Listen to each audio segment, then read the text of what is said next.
ఏంటంటే అంటే మరి పాపం ఆ పాటి దానికి ఏదో బుద్ధి చెప్పాలి కానీ అలా బొత్తిగా శాపం ఇచ్చేయడం ఏమిటండి అంటే మీరు జ్ఞాపకం పెట్టుకోండి, శాపం ఎప్పుడూ కూడా అనుగ్రహము.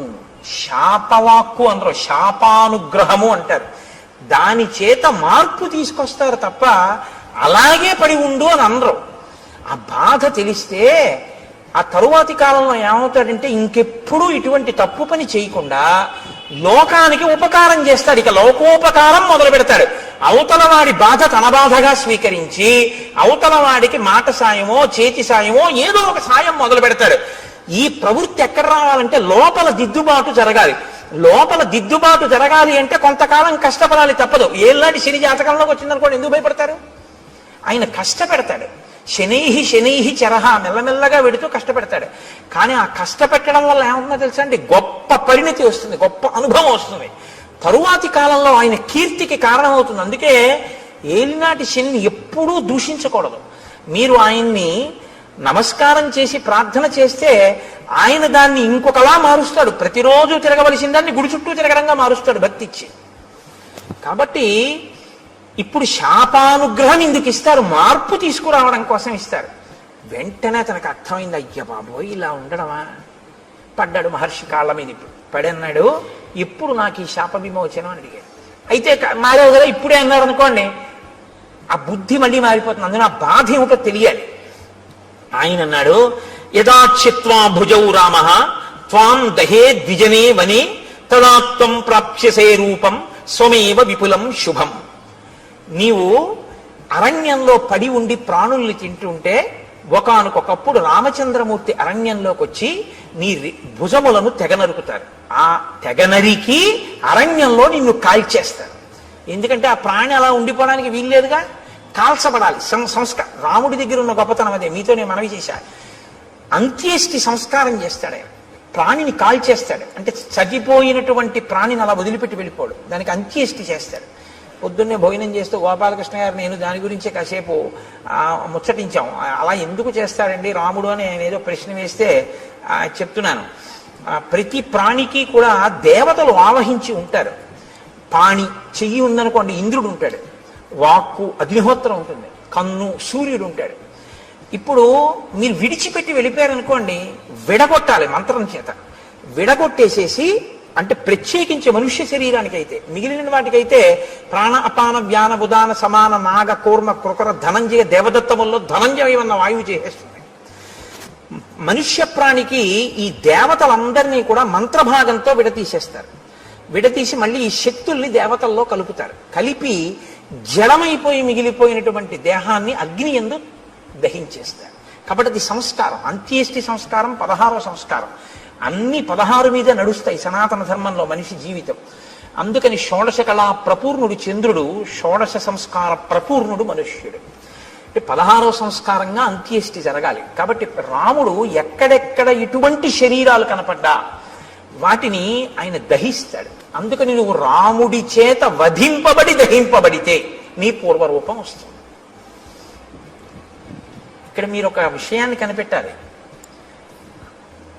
ఎవరికైనా తెలియదేమో కానీ మునులకు మాత్రం తెలుసు రామావతారం వస్తుందని. ఈ దేశంలో త్రికాల వేదులు వాళ్ళు. అందుకే ఈ దేశంలోనే ఒక గొప్ప శాస్త్రం ఉంది, జ్యోతిషము అని. వేద పురుషునికి జ్యోతిషము నేత్రస్థానంలో ఉంటుంది, వేదాంగము అని. అంటే ఇప్పుడు కళ్ళు లేనివాడు ఉన్నాడు అనుకోండి, మీరు గుళ్ళోకి తీసుకొచ్చి విగ్రహం దగ్గరికి తీసుకెళ్ళి ఇదిగో ముట్టుకో ఇది గణపతి, ఇదిగో ఇలా ముట్టుకో తొండం అన్నారు అనుకోండి, ఆయన చూసి ఓహో అంటాడు. అదిగో అవే ధ్వజస్తంభపు చిరుగంటలు అన్నారు అనుకోండి, ఆయన చూడగలరా? అదే శిఖ గోపురం అన్నారు అనుకోండి, ఆయన చూడలేడు. మీరు గోపురం ఎక్కించలేరు.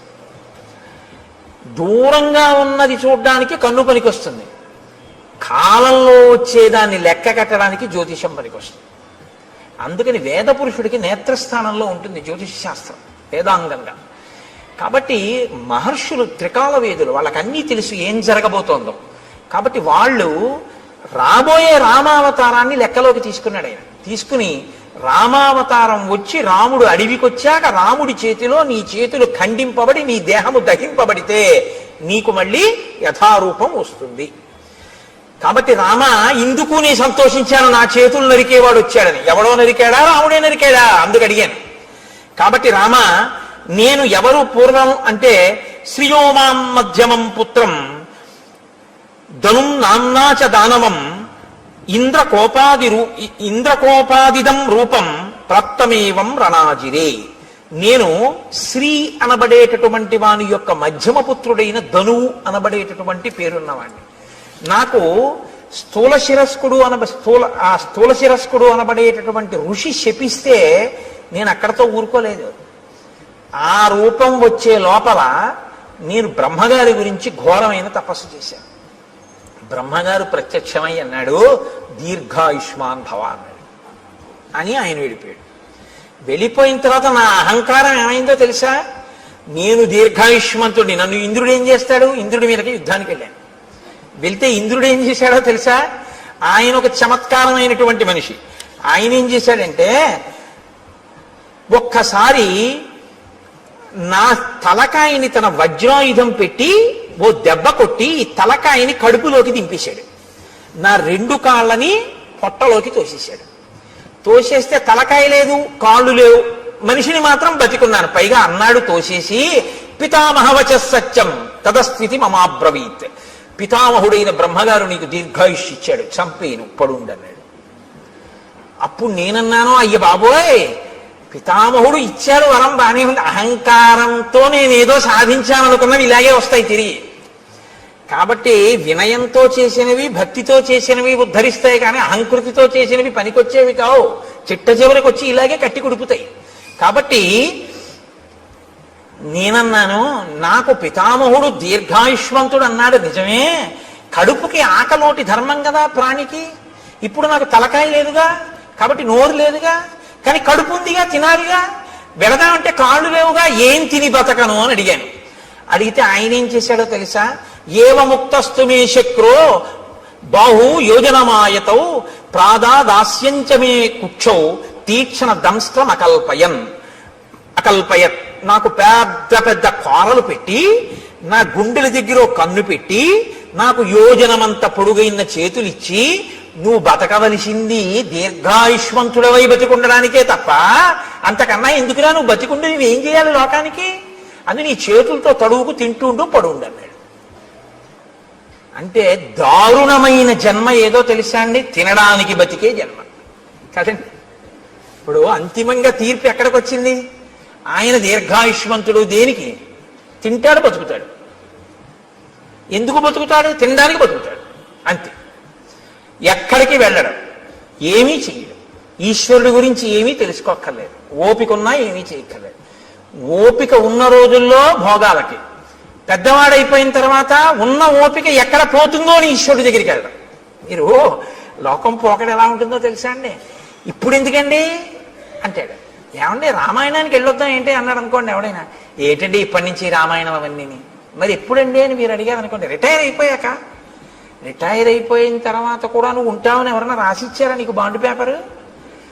దంతంబుల్ పడనప్పుడే తనువుయందు ఆరూఢియున్నప్పుడే కాంతాసంగము రోజనప్పుడే జరాక్రాంతంబు కానప్పుడే వింతల్మేన చరించునప్పుడే కురుల్ వెల్వెల్ల కానప్పుడే చింతింపందల మీ పదంబుజములం శ్రీకాళహస్తీశ్వర. ఇంకా నువ్వేం చేస్తావు? 60 ఏళ్ళు వచ్చేసి రిటైర్ అయిపోయిన తర్వాత అప్పుడు పూజపీఠ మీదకి వెళ్ళి కూర్చుని ఆ చెమ్యా అంటే నీకు తెలియదు. ఓ గుళ్ళోకి వెళ్ళి మంత్రపుష్పానికి ముందు నీళ్లు వస్తే తీర్థం కింద గుచ్చేసుకుంటూ ఉంటాడు లోపలికి. ఎందుకంటే మంత్రపుష్పం ముందు చేయగడుక్కోమని వేశారు చేతిలో, ఆయనకి తెలియదు. అప్పుడు మళ్ళీ అర్చక స్వామి అయ్యో తాగేకండి అయ్యాలాగా తీర్థం గారు చేయగడుక్కోండి అంటే అప్పుడు ఆ చేతి నీళ్లు తీసుకెళ్ళి ఆయన పళ్ళల్లోనే కడిగేస్తాడు. అంటే అదో వాష్ బేసిన్ అనుకుంటాడు. అమ్మ బాబు నా అదృష్టం రా, ఇలాంటి భక్తుడు వచ్చాడు ఇవ్వాలని ఆయన అనుకోవాలి. లేరని మీరు అనుకుంటున్నారా? ఎక్కడిది ఈ అజ్ఞానం? ఓపిక ఉండగా ఆర్జించడానికి తినడానికి తప్ప ఈశ్వరుడు గురించి తెలుసుకోవడానికి పనికి రాలేదు. ఒక్కొక్కడి జీవితం అసలు అలాగే తెల్లారి. అసలు ఎప్పుడు దేనికి అంటే తిన్నాం, తింటుంటాడు అది తింటుందో రోజున. చెప్పాను కదా, అన్నం అంటే తినున్నది, మన చేత తినబడున్నది, మనని తినున్నది, 2 అర్థాలు. కాబట్టి అది తినేస్తుందో రోజు అయిపోయింది. కాబట్టి నీకు దీర్ఘాయుష్యే కదరా కావాలి. దానికి ఓ నోరు చాలు, ఆహారాన్ని చూసుకోవడానికి ఒక కన్ను చాలు, వెతుక్కు లాక్కోవడానికి ఓ 2 చేతులు చాలు. నువ్వు ఎక్కడికి వెళ్ళాలి? ఓ గుడికి వెళ్ళాలా, గోపురానికి వెళ్ళాలా? ఉంటే భయపెడతావు ఎక్కడికన్నా వెడితే. ఎందుకు నాన్న అలా పడుండు, దీర్ఘాయుష్మంతుడు అయి ఉండు. ఇప్పుడు తెలిసింది బాధ ఏమిటో. ఏంటంటే అంటే మరి పాపం ఆ పాటి దానికి ఏదో బుద్ధి చెప్పాలి కానీ అలా బొత్తిగా శాపం ఇచ్చేయడం ఏమిటండి. అంటే మీరు జ్ఞాపకం పెట్టుకోండి, శాపం ఎప్పుడూ కూడా అనుగ్రహము. శాపవాక్కు అందరూ శాపానుగ్రహము అంటారు. దాని చేత మార్పు తీసుకొస్తారు తప్ప అలాగే పడి ఉండు అని అనరు. ఆ బాధ తెలిస్తే ఆ తరువాతి కాలంలో ఏమవుతాడంటే ఇంకెప్పుడు ఇటువంటి తప్పు పని చేయకుండా లోకానికి ఉపకారం చేస్తాడు. ఇక లోకోపకారం మొదలు పెడతాడు. అవతల వాడి బాధ తన బాధగా స్వీకరించి అవతల వాడికి మాట సాయమో చేతి సాయమో ఏదో ఒక సాయం మొదలు పెడతాడు. ఈ ప్రవృత్తి ఎక్కడ రావాలంటే లోపల దిద్దుబాటు జరగాలి. లోపల దిద్దుబాటు జరగాలి అంటే కొంతకాలం కష్టపడాలి తప్పదు. ఏళ్ళనాటి శని జాతకంలోకి వచ్చిందనుకోండి, ఎందుకు భయపడతారు? ఆయన కష్టపెడతాడు. శనైహి శనైహి చరహ, మెల్లమెల్లగా వెడుతూ కష్టపెడతాడు. కానీ ఆ కష్టపెట్టడం వల్ల ఏమవుతుందో తెలుసా అండి, గొప్ప పరిణతి వస్తుంది, గొప్ప అనుభవం వస్తుంది. తరువాతి కాలంలో ఆయన కీర్తికి కారణమవుతుంది. అందుకే ఏలినాటి శనిని ఎప్పుడూ దూషించకూడదు. మీరు ఆయన్ని నమస్కారం చేసి ప్రార్థన చేస్తే ఆయన దాన్ని ఇంకొకలా మారుస్తాడు. ప్రతిరోజు తిరగవలసిన దాన్ని గుడి చుట్టూ తిరగడంగా మారుస్తాడు భక్తి ఇచ్చి. కాబట్టి ఇప్పుడు శాపానుగ్రహం ఎందుకు ఇస్తారు? మార్పు తీసుకురావడం కోసం ఇస్తారు. వెంటనే తనకు అర్థమైంది, అయ్య బాబోయ్ ఇలా ఉండడమా. పడ్డాడు మహర్షి కాళ్ళ మీద. ఇప్పుడు పడన్నాడు, ఇప్పుడు నాకు ఈ శాప విమోచనం అని అడిగాడు. అయితే మారేవు కదా, ఇప్పుడే అన్నారు అనుకోండి, ఆ బుద్ధి మళ్ళీ మారిపోతుంది. అందులో ఆ బాధ ఏమిటో తెలియాలి. ఆయన అన్నాడు, యదాచిత్వా భుజౌ రామ త్వాం దహే ద్విజనే వనే తదాత్వం ప్రాప్స్యసే రూపం స్వమేవ విపులం శుభం. నీవు అరణ్యంలో పడి ఉండి ప్రాణుల్ని తింటుంటే ఒకానొకప్పుడు రామచంద్రమూర్తి అరణ్యంలోకి వచ్చి నీ భుజములను తెగనరుకుతారు. ఆ తెగనరికి అరణ్యంలో నిన్ను కాల్చేస్తారు. ఎందుకంటే ఆ ప్రాణి అలా ఉండిపోవడానికి వీల్లేదుగా, కాల్చబడాలి. సంస్కారం రాముడి దగ్గర ఉన్న గొప్పతనం అదే. మీతో నేను మనవి చేశా. అంత్యేష్టి సంస్కారం చేస్తాడు ఆయన. ప్రాణిని కాల్చేస్తాడు. అంటే చనిపోయినటువంటి ప్రాణిని అలా వదిలిపెట్టి వెళ్ళిపోడు, దానికి అంత్యేష్టి చేస్తాడు.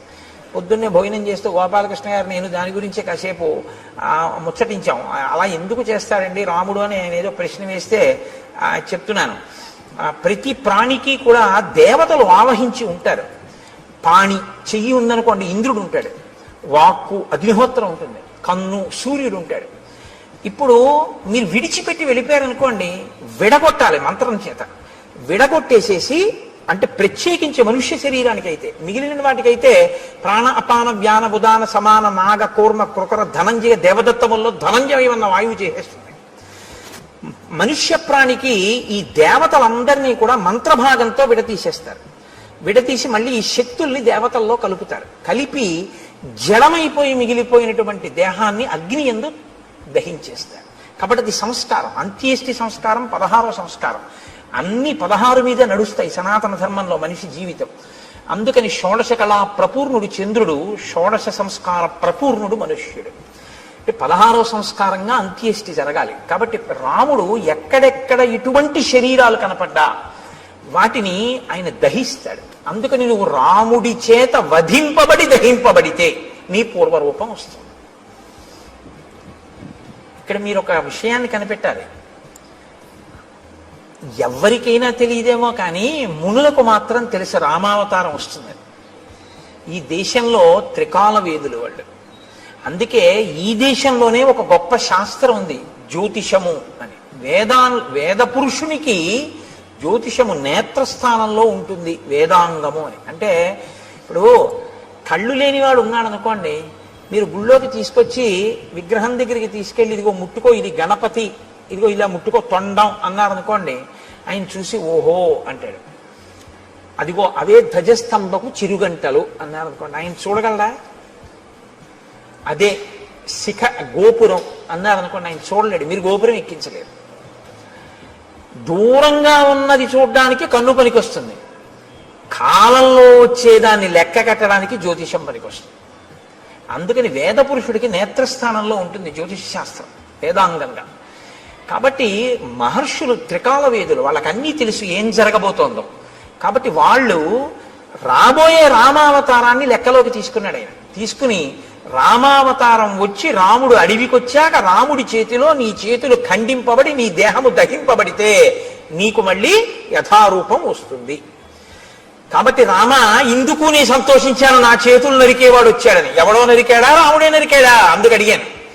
కాబట్టి రామ, నేను ఎవరు పూర్వం అంటే శ్రియోమాం మధ్యమం పుత్రం ధనుం నామ్నాచ దానవం ఇంద్రకోపాదిదం రూపం ప్రాప్తమేవం రణాజిరే. నేను శ్రీ అనబడేటటువంటి వాని యొక్క మధ్యమ పుత్రుడైన ధనువు అనబడేటటువంటి పేరున్నవాడిని. నాకు స్థూల శిరస్కుడు అనబడేటటువంటి ఋషి శపిస్తే నేను అక్కడతో ఊరుకోలేదు. ఆ రూపం వచ్చే లోపల నేను బ్రహ్మగారి గురించి ఘోరమైన తపస్సు చేశాను. బ్రహ్మగారు ప్రత్యక్షమై అన్నాడు, దీర్ఘాయుష్మాన్ భవ అన్నాడు. అని ఆయన వెళ్ళిపోయాడు. వెళ్ళిపోయిన తర్వాత నా అహంకారం ఏమైందో తెలుసా? నేను దీర్ఘాయుష్మంతుడిని, నన్ను ఇంద్రుడు ఏం చేస్తాడు? ఇంద్రుడి మీదకి యుద్ధానికి వెళ్ళాను. వెళ్తే ఇంద్రుడు ఏం చేశాడో తెలుసా? ఆయన ఒక చమత్కారమైనటువంటి మనిషి. ఆయన ఏం చేశాడంటే, ఒక్కసారి నా తలకాయని తన వజ్రాయుధం పెట్టి ఓ దెబ్బ కొట్టి ఈ తలకాయని కడుపులోకి దింపేశాడు. నా 2 కాళ్ళని పొట్టలోకి తోసేశాడు. తోసేస్తే తలకాయ లేదు, కాళ్ళు లేవు, మనిషిని మాత్రం బతికున్నాను. పైగా అన్నాడు తోసేసి, పితామహవచ సత్యం తదస్థితి మమాబ్రవీత్. పితామహుడైన బ్రహ్మగారు నీకు దీర్ఘాయుష్ ఇచ్చాడు, చంపేను, పడుండన్నాడు. అప్పుడు నేనన్నాను, అయ్య బాబోయ్, పితామహుడు ఇచ్చాడు వరం, బానే ఉంది. అహంకారంతో నేనేదో సాధించాననుకున్నవి ఇలాగే వస్తాయి తిరిగి. కాబట్టి వినయంతో చేసినవి, భక్తితో చేసినవి ఉద్ధరిస్తాయి, కానీ అహంకృతితో చేసినవి పనికొచ్చేవి కావు. చిట్ట చివరికి వచ్చి ఇలాగే కట్టి కుడుపుతాయి. కాబట్టి నేనన్నాను, నాకు పితామహుడు దీర్ఘాయుష్మంతుడు అన్నాడు నిజమే. కడుపుకి ఆకలోటి ధర్మం కదా ప్రాణికి. ఇప్పుడు నాకు తలకాయ లేదుగా, కాబట్టి నోరు లేదుగా, కానీ కడుపు ఉందిగా, తినాలిగా. వెళదామంటే కాళ్ళు లేవుగా, ఏం తిని బతకను అని అడిగాను. అడిగితే ఆయన ఏం చేశాడో తెలుసా? ఏవముక్తస్తు మే శక్రో బాహు యోజనమాయతౌ ప్రాదాదాస్యంచమే కుక్షౌ తీక్షణ దంస్త్రం అకల్పయత్. నాకు పెద్ద పెద్ద కోరలు పెట్టి, నా గుండెల దగ్గర కన్ను పెట్టి, నాకు యోజనమంత పొడుగైన చేతులిచ్చి, నువ్వు బతకవలసింది దీర్ఘాయుష్మంతుడవై బతికుండడానికే తప్ప అంతకన్నా ఎందుకురా నువ్వు బతికుండి నువ్వేం చేయాలి లోకానికి? అని నీ చేతులతో తడువుకు తింటుంటూ పడుండన్నాడు. అంటే దారుణమైన జన్మ ఏదో తెలుసా అండి? తినడానికి బతికే జన్మ కదండి. ఇప్పుడు అంతిమంగా తీర్పు ఎక్కడికి వచ్చింది? ఆయన దీర్ఘాయుష్మంతుడు దేనికి? తింటాడు, బతుకుతాడు. ఎందుకు బతుకుతాడు? తినడానికి బతుకుతాడు, అంతే. ఎక్కడికి వెళ్ళడం, ఏమీ చెయ్యడం, ఈశ్వరుడి గురించి ఏమీ తెలుసుకోక్కర్లేదు, ఓపిక ఉన్నా ఏమీ చేయక్కర్లేదు. ఓపిక ఉన్న రోజుల్లో భోగాలకి, పెద్దవాడైపోయిన తర్వాత ఉన్న ఓపిక ఎక్కడ పోతుందో అని ఈశ్వరుడి దగ్గరికి వెళ్ళడం. మీరు లోకం పోకడ ఎలా ఉంటుందో తెలుసా అండి? ఇప్పుడు ఎందుకండి అంటాడు. ఏమండి రామాయణానికి వెళ్ళొద్దాం ఏంటి అన్నాడు అనుకోండి ఎవడైనా. ఏంటండి ఇప్పటి నుంచి రామాయణం అవన్నీ? మరి ఎప్పుడండి అని మీరు అడిగారు అనుకోండి, రిటైర్ అయిపోయాక. రిటైర్ అయిపోయిన తర్వాత కూడా నువ్వు ఉంటావని ఎవరన్నా రాసిచ్చారా నీకు బాండ్ పేపరు? దంతంబుల్ పడనప్పుడే తనువుయందు ఆరూఢియున్నప్పుడే కాంతాసంగము రోజనప్పుడే జరాక్రాంతంబు కానప్పుడే వింతల్మేన చరించునప్పుడే కురుల్ వెల్వెల్ల కానప్పుడే చింతింపందల మీ పదంబుజములం శ్రీకాళహస్తీశ్వర. ఇంకా నువ్వేం చేస్తావు? 60 ఏళ్ళు వచ్చేసి రిటైర్ అయిపోయిన తర్వాత అప్పుడు పూజపీఠ మీదకి వెళ్ళి కూర్చుని ఆ చెమ్యా అంటే నీకు తెలియదు. ఓ గుళ్ళోకి వెళ్ళి మంత్రపుష్పానికి ముందు నీళ్ళు వస్తే తీర్థం కింద గుచ్చేసుకుంటూ ఉంటాడు లోపలికి. ఎందుకంటే మంత్రపుష్పం ముందు చేయగడుక్కోమని వేశారు చేతిలో, ఆయనకి తెలియదు. అప్పుడు మళ్ళీ అర్చక స్వామి అయ్యో తాగేకండి అయ్యాలాగా తీర్థం గారు చేయగడుక్కోండి అంటే అప్పుడు ఆ చేతి నీళ్లు తీసుకెళ్ళి ఆయన పళ్ళల్లోనే కడిగేస్తాడు. అంటే అది వాష్ బేసిన్ అనుకుంటాడు. అమ్మ బాబు నా అదృష్టం రా, ఇలాంటి భక్తుడు వచ్చాడు ఇవ్వాలని ఆయన అనుకోవాలి. లేరని మీరు అనుకుంటున్నారా? ఎక్కడిది ఈ అజ్ఞానం? ఓపిక ఉండగా ఆర్జించడానికి తినడానికి తప్ప ఈశ్వరుడు గురించి తెలుసుకోవడానికి పనికి రాలేదు. ఒక్కొక్కడి జీవితం అసలు అలాగే తెల్లారి. అసలు ఎప్పుడు దేనికి అంటే తిన్నాం, తింటుంటాడు అది తింటుందో రోజున. చెప్పాను కదా, అన్నం అంటే తినున్నది, మన చేత తినబడున్నది, మనని తినున్నది, 2 అర్థాలు. కాబట్టి అది తినేస్తుందో రోజు, అయిపోయింది. కాబట్టి నీకు దీర్ఘాయుష్యే కదరా కావాలి. దానికి ఓ నోరు చాలు, ఆహారాన్ని చూసుకోవడానికి ఒక కన్ను చాలు, వెతుక్కు లాక్కోవడానికి ఓ 2 చేతులు చాలు. నువ్వు ఎక్కడికి వెళ్ళాలి? ఓ గుడికి వెళ్ళాలా, గోపురానికి వెళ్ళాలా? ఉంటే భయపెడతావు ఎక్కడికన్నా వెడితే. ఎందుకు నాన్న అలా పడుండు, దీర్ఘాయుష్మంతుడు అయి ఉండు. ఇప్పుడు తెలిసింది బాధ ఏమిటో. ఏంటంటే అంటే మరి పాపం ఆ పాటి దానికి ఏదో బుద్ధి చెప్పాలి కానీ అలా బొత్తిగా శాపం ఇచ్చేయడం ఏమిటండి. అంటే మీరు జ్ఞాపకం పెట్టుకోండి, శాపం ఎప్పుడూ కూడా అనుగ్రహము. శాపవాక్కు అందరూ శాపానుగ్రహము అంటారు. దాని చేత మార్పు తీసుకొస్తారు తప్ప అలాగే పడి ఉండు అని అనరు. ఆ బాధ తెలిస్తే ఆ తరువాతి కాలంలో ఏమవుతాడంటే ఇంకెప్పుడు ఇటువంటి తప్పు పని చేయకుండా లోకానికి ఉపకారం చేస్తాడు. ఇక లోకోపకారం మొదలు పెడతాడు. అవతల వాడి బాధ తన బాధగా స్వీకరించి అవతల వాడికి మాట సాయమో చేతి సాయమో ఏదో ఒక సాయం మొదలు పెడతాడు. ఈ ప్రవృత్తి ఎక్కడ రావాలంటే లోపల దిద్దుబాటు జరగాలి. లోపల దిద్దుబాటు జరగాలి అంటే కొంతకాలం కష్టపడాలి తప్పదు. ఏళ్ళనాటి శని జాతకంలోకి వచ్చిందనుకోండి, ఎందుకు భయపడతారు? ఆయన కష్టపెడతాడు. శనైహి శనైహి చరహ, మెల్లమెల్లగా వెడుతూ కష్టపెడతాడు. కానీ ఆ కష్టపెట్టడం వల్ల ఏమవుతుందో తెలుసా అండి, గొప్ప పరిణతి వస్తుంది, గొప్ప అనుభవం వస్తుంది. తరువాతి కాలంలో ఆయన కీర్తికి కారణమవుతుంది. అందుకే ఏలినాటి శనిని ఎప్పుడూ దూషించకూడదు. మీరు ఆయన్ని నమస్కారం చేసి ప్రార్థన చేస్తే ఆయన దాన్ని ఇంకొకలా మారుస్తాడు. ప్రతిరోజు తిరగవలసిన దాన్ని గుడి చుట్టూ తిరగడంగా మారుస్తాడు భక్తి ఇచ్చి. కాబట్టి ఇప్పుడు శాపానుగ్రహం ఎందుకు ఇస్తారు? మార్పు తీసుకురావడం కోసం ఇస్తారు. వెంటనే తనకు అర్థమైంది, అయ్య బాబోయ్ ఇలా ఉండడమా. పడ్డాడు మహర్షి కాళ్ళ మీద. ఇప్పుడు పడన్నాడు, ఇప్పుడు నాకు ఈ శాప విమోచనం అని అడిగాడు. అయితే మారేవు కదా, ఇప్పుడే అన్నారు అనుకోండి, ఆ బుద్ధి మళ్ళీ మారిపోతుంది. అందులో ఆ బాధ ఏమిటో తెలియాలి. ఆయన అన్నాడు, యదాచిత్వా భుజౌ రామ త్వాం దహే ద్విజనే వనే తదాత్వం ప్రాప్స్యసే రూపం స్వమేవ విపులం శుభం. నీవు అరణ్యంలో పడి ఉండి ప్రాణుల్ని తింటుంటే ఒకానొకప్పుడు రామచంద్రమూర్తి అరణ్యంలోకి వచ్చి నీ భుజములను తెగనరుకుతారు. ఆ తెగనరికి అరణ్యంలో నిన్ను కాల్చేస్తారు. ఎందుకంటే ఆ ప్రాణి అలా ఉండిపోవడానికి వీల్లేదుగా, కాల్చబడాలి. సంస్కారం రాముడి దగ్గర ఉన్న గొప్పతనం అదే. మీతో నేను మనవి చేశా. అంత్యేష్టి సంస్కారం చేస్తాడు. ప్రాణిని కాల్చేస్తాడు. అంటే చనిపోయినటువంటి ప్రాణిని అలా వదిలిపెట్టి వెళ్ళిపోడు, దానికి అంత్యేష్టి చేస్తాడు. పొద్దున్నే భోజనం చేస్తూ గోపాలకృష్ణ గారు నేను దాని గురించి కాసేపు ముచ్చటించాం. అలా ఎందుకు చేస్తాడండి రాముడు అని ఆయన ఏదో ప్రశ్న వేస్తే చెప్తున్నాను. ప్రతి ప్రాణికి కూడా దేవతలు ఆవహించి ఉంటారు. పాణి చెయ్యి ఉందనుకోండి, ఇంద్రుడు ఉంటాడు. వాక్కు అగ్నిహోత్రం ఉంటుంది. కన్ను సూర్యుడు ఉంటాడు. ఇప్పుడు మీరు విడిచిపెట్టి వెళ్ళిపోయారనుకోండి, విడగొట్టాలి మంత్రం చేత.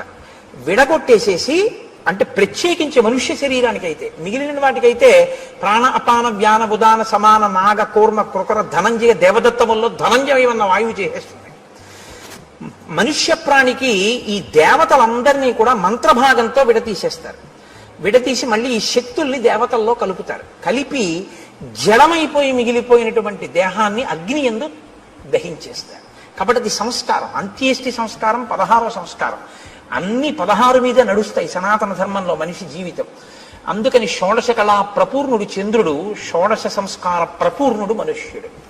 16వ సంస్కారంగా అంత్యేష్టి జరగాలి. కాబట్టి రాముడు ఎక్కడెక్కడ ఇటువంటి శరీరాలు కనపడ్డా వాటిని ఆయన దహిస్తాడు. అందుకని నువ్వు రాముడి చేత వధింపబడి దహింపబడితే నీ పూర్వరూపం వస్తుంది.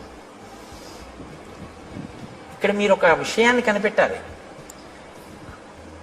ఎవరికైనా తెలియదేమో కానీ మునులకు మాత్రం తెలుసు రామావతారం వస్తుంది. ఈ దేశంలో త్రికాల వేదులు వాళ్ళు. అందుకే ఈ దేశంలోనే ఒక గొప్ప శాస్త్రం ఉంది, జ్యోతిషము అని. వేద పురుషునికి జ్యోతిషము నేత్రస్థానంలో ఉంటుంది, వేదాంగము అని. అంటే ఇప్పుడు కళ్ళు లేనివాడు ఉన్నాడు అనుకోండి, మీరు గుళ్ళోకి తీసుకొచ్చి విగ్రహం దగ్గరికి తీసుకెళ్ళి ఇదిగో ముట్టుకో, ఇది గణపతి, ఇదిగో ఇలా ముట్టుకో తొండం అన్నారు అనుకోండి, ఆయన చూసి ఓహో అంటాడు. అదిగో అవే ధ్వజస్తంభకు చిరుగంటలు అన్నారు అనుకోండి, ఆయన చూడగలరా? అదే శిఖ గోపురం అన్నారు అనుకోండి, ఆయన చూడలేడు. మీరు గోపురం ఎక్కించలేరు. దూరంగా ఉన్నది చూడడానికి కన్ను పనికొస్తుంది, కాలంలో వచ్చేదాన్ని లెక్క కట్టడానికి జ్యోతిషం పనికొస్తుంది. అందుకని వేద పురుషుడికి నేత్రస్థానంలో ఉంటుంది జ్యోతిష శాస్త్రం వేదాంగంగా. కాబట్టి మహర్షులు త్రికాల వేదులు, వాళ్ళకన్నీ తెలుసు ఏం జరగబోతోందో. కాబట్టి వాళ్ళు రాబోయే రామావతారాన్ని లెక్కలోకి తీసుకున్నాడు ఆయన. తీసుకుని రామావతారం వచ్చి రాముడు అడవికొచ్చాక రాముడి చేతిలో నీ చేతులు ఖండింపబడి నీ దేహము దహింపబడితే నీకు మళ్ళీ యథారూపం వస్తుంది. కాబట్టి రామ ఇందుకు నీ సంతోషించాను, నా చేతులు నరికేవాడు వచ్చాడని. ఎవడో నరికాడా? రాముడే నరికాడా? అందుకు అడిగాను. కాబట్టి రామ, నేను ఎవరు పూర్వం అంటే శ్రియోమాం మధ్యమం పుత్రం ధనుం నామ్నాచ దానవం ఇంద్రకోపాదిదం రూపం ప్రాప్తమేవం రణాజిరే. నేను శ్రీ అనబడేటటువంటి వాని యొక్క మధ్యమ పుత్రుడైన ధనువు అనబడేటటువంటి పేరున్నవాడిని. నాకు స్థూల శిరస్కుడు అనబడేటటువంటి ఋషి శపిస్తే నేను అక్కడతో ఊరుకోలేదు. ఆ రూపం వచ్చే లోపల నేను బ్రహ్మగారి గురించి ఘోరమైన తపస్సు చేశాను. బ్రహ్మగారు ప్రత్యక్షమై అన్నాడు, దీర్ఘాయుష్మాన్ భవ అన్నాడు. అని ఆయన వెళ్ళిపోయాడు. వెళ్ళిపోయిన తర్వాత నా అహంకారం ఏమైందో తెలుసా? నేను దీర్ఘాయుష్మంతుడిని, నన్ను ఇంద్రుడు ఏం చేస్తాడు? ఇంద్రుడి మీదకి యుద్ధానికి వెళ్ళాను. వెళ్తే ఇంద్రుడు ఏం చేశాడో తెలుసా? ఆయన ఒక చమత్కారమైనటువంటి మనిషి. ఆయన ఏం చేశాడంటే, ఒక్కసారి నా తలకాయని తన వజ్రాయుధం పెట్టి ఓ దెబ్బ కొట్టి ఈ తలకాయని కడుపులోకి దింపేశాడు. నా 2 కాళ్ళని పొట్టలోకి తోసేశాడు. తోసేస్తే తలకాయ లేదు, కాళ్ళు లేవు, మనిషిని మాత్రం బతికున్నాను. పైగా అన్నాడు తోసేసి, పితామహవచ సత్యం తదస్థితి మమాబ్రవీత్. పితామహుడైన బ్రహ్మగారు నీకు దీర్ఘాయుష్ ఇచ్చాడు, చంపేను, పడుండన్నాడు. అప్పుడు నేనన్నాను, అయ్య బాబోయ్, పితామహుడు ఇచ్చాడు వరం, బానే ఉంది. అహంకారంతో నేనేదో సాధించాననుకున్నవి ఇలాగే వస్తాయి తిరిగి. కాబట్టి వినయంతో చేసినవి, భక్తితో చేసినవి ఉద్ధరిస్తాయి, కానీ అహంకృతితో చేసినవి పనికొచ్చేవి కావు. చిట్ట చివరికి వచ్చి ఇలాగే కట్టి కుడుపుతాయి. కాబట్టి నేనన్నాను, నాకు పితామహుడు దీర్ఘాయుష్మంతుడు అన్నాడు నిజమే. కడుపుకి ఆకలోటి ధర్మం కదా ప్రాణికి. ఇప్పుడు నాకు తలకాయ లేదుగా, కాబట్టి నోరు లేదుగా, కానీ కడుపు ఉందిగా, తినాలిగా. వెళదామంటే కాళ్ళు లేవుగా, ఏం తిని బతకను అని అడిగాను. అడిగితే ఆయన ఏం చేశాడో తెలుసా? ఏవముక్తస్తు మే శక్రో బాహు యోజనమాయతౌ ప్రాదాదాస్యంచమే కుక్షౌ తీక్షణ దంస్త్రం అకల్పయత్. నాకు పెద్ద పెద్ద కోరలు పెట్టి, నా గుండెల దగ్గర కన్ను పెట్టి, నాకు యోజనమంత పొడుగైన చేతులిచ్చి, నువ్వు బతకవలసింది దీర్ఘాయుష్మంతుడవై బతికుండడానికే తప్ప అంతకన్నా ఎందుకురా నువ్వు బతికుండి నువ్వేం చేయాలి లోకానికి? అని నీ చేతులతో తడువుకు తింటుంటూ పడుండన్నాడు. అంటే దారుణమైన జన్మ ఏదో తెలుసా అండి? తినడానికి బతికే జన్మ కదండి. ఇప్పుడు అంతిమంగా తీర్పు ఎక్కడికి వచ్చింది? ఆయన దీర్ఘాయుష్మంతుడు దేనికి? తింటాడు, బతుకుతాడు. ఎందుకు బతుకుతాడు? తినడానికి బతుకుతాడు, అంతే. ఎక్కడికి వెళ్ళడం, ఏమీ చెయ్యడం, ఈశ్వరుడి గురించి ఏమీ తెలుసుకోక్కర్లేదు, ఓపిక ఉన్నా ఏమీ చేయక్కర్లేదు. ఓపిక ఉన్న రోజుల్లో భోగాలకి, పెద్దవాడైపోయిన తర్వాత ఉన్న ఓపిక ఎక్కడ పోతుందో అని ఈశ్వరుడి దగ్గరికి వెళ్ళడం. మీరు లోకం పోకడ ఎలా ఉంటుందో తెలుసా అండి? ఇప్పుడు ఎందుకండి అంటాడు. ఏమండి రామాయణానికి వెళ్ళొద్దాం ఏంటి అన్నాడు అనుకోండి ఎవడైనా. ఏంటండి ఇప్పటి నుంచి రామాయణం అవన్నీ? మరి ఎప్పుడండి అని మీరు అడిగారు అనుకోండి, రిటైర్ అయిపోయాక. రిటైర్ అయిపోయిన తర్వాత కూడా నువ్వు ఉంటావని ఎవరన్నా రాసిచ్చారా నీకు బాండ్ పేపరు? దంతంబుల్ పడనప్పుడే తనువుయందు ఆరూఢియున్నప్పుడే కాంతాసంగము రోజనప్పుడే జరాక్రాంతంబు కానప్పుడే వింతల్మేన చరించునప్పుడే కురుల్ వెల్వెల్ల కానప్పుడే చింతింపందల మీ పదంబుజములం శ్రీకాళహస్తీశ్వర. ఇంకా నువ్వేం చేస్తావు? 60 ఏళ్ళు వచ్చేసి రిటైర్ అయిపోయిన తర్వాత అప్పుడు పూజపీఠ మీదకి వెళ్ళి కూర్చుని ఆ చెమ్యా అంటే నీకు తెలియదు. ఓ గుళ్ళోకి వెళ్ళి మంత్రపుష్పానికి ముందు నీళ్ళు వస్తే తీర్థం కింద గుచ్చేసుకుంటూ ఉంటాడు లోపలికి. ఎందుకంటే మంత్రపుష్పం ముందు చేయగడుక్కోమని వేశారు చేతిలో, ఆయనకి తెలియదు. అప్పుడు మళ్ళీ అర్చక స్వామి అయ్యో తాగేకండి అయ్యాలాగా తీర్థం కాదు చేయగడుక్కోండి అంటే అప్పుడు ఆ చేతి నీళ్లు తీసుకెళ్ళి ఆయన పళ్ళల్లోనే కడిగేస్తాడు. అంటే అది వాష్ బేసిన్ అనుకుంటాడు. అమ్మ బాబు నా అదృష్టం రా, ఇలాంటి భక్తుడు వచ్చాడు ఇవ్వాలని ఆయన అనుకోవాలి. లేరని మీరు అనుకుంటున్నారా? ఎక్కడిది ఈ అజ్ఞానం? ఓపిక ఉండగా ఆర్జించడానికి తినడానికి తప్ప ఈశ్వరుడు గురించి తెలుసుకోవడానికి పనికి రాలేదు. ఒక్కొక్కడి జీవితం అసలు అలాగే తెల్లారి. అసలు ఎప్పుడు దేనికి అంటే తిన్నాం, తింటుంటాడు అది తింటుందో రోజున. చెప్పాను కదా, అన్నం అంటే తినున్నది, మన చేత తినబడున్నది, మనని తినున్నది, 2 అర్థాలు. కాబట్టి అది తినేస్తుందో రోజు అయిపోయింది. కాబట్టి నీకు దీర్ఘాయుష్యే కదరా కావాలి, దానికి ఓ నోరు చాలు. ఆహారాన్ని చూసుకోవడానికి ఒక కన్ను చాలు, వెతుక్కు లాక్కోవడానికి ఓ 2 చేతులు చాలు. నువ్వు ఎక్కడికి వెళ్ళాలి? ఓ గుడికి వెళ్ళాలా, గోపురానికి వెళ్ళాలా? ఉంటే భయపెడతావు ఎక్కడికన్నా వెడితే. ఎందుకు నాన్న అలా పడుండు, దీర్ఘాయుష్మంతుడు అయి ఉండు. ఇప్పుడు తెలిసింది బాధ ఏమిటో.